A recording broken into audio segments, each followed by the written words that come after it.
Okay, calculate total sales of cars. So we have this array of cars with name, price, and quantity. We want to calculate the total sale of these cars. Basically, we have to multiply the price by quantity.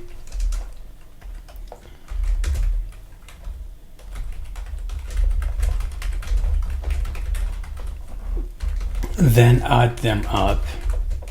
So the sum of when we multiply this, then the sum of all of them. Then we have to find the tax amount.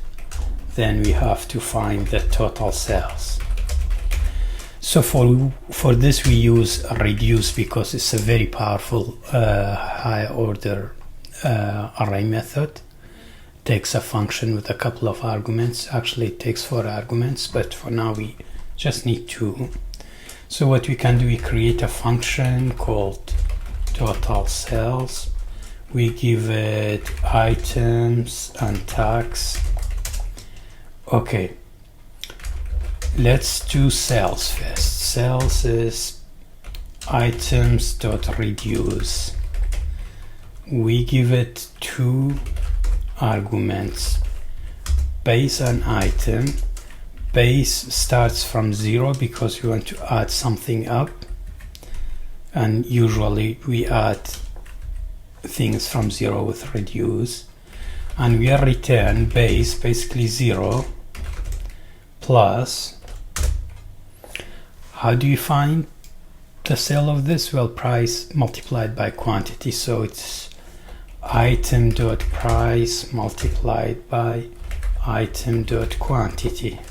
This should return our sales. If we console.log our sales, we will see we didn't call the function. So total sales, let's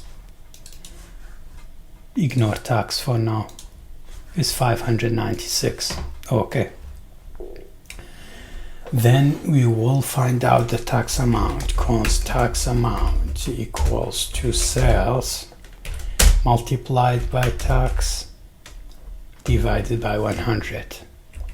And just to make sure this operation takes place first, we will wrap team braces. So if we console.log tax amount, let's see what we have. This time we have to give it tax, so we give it, let's say 10. So we have tax amount 59.6 because it's 10% of 569.96. Okay. Now total with tax, const total with tax. Now we have the sales, we have tax amount. All we have to do is to do sales plus tax amount. So.log total with tax, and we have 600 something 55 here.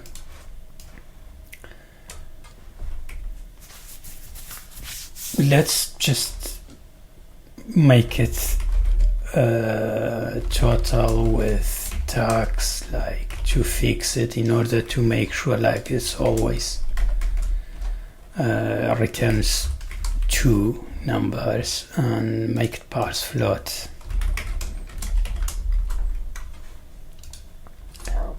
Like it doesn't return 6666 after, and we have to assign to a value here.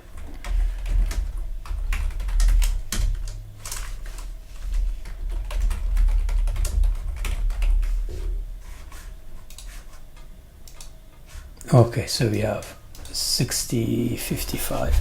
The last step is not necessary. You could just return the total with tax.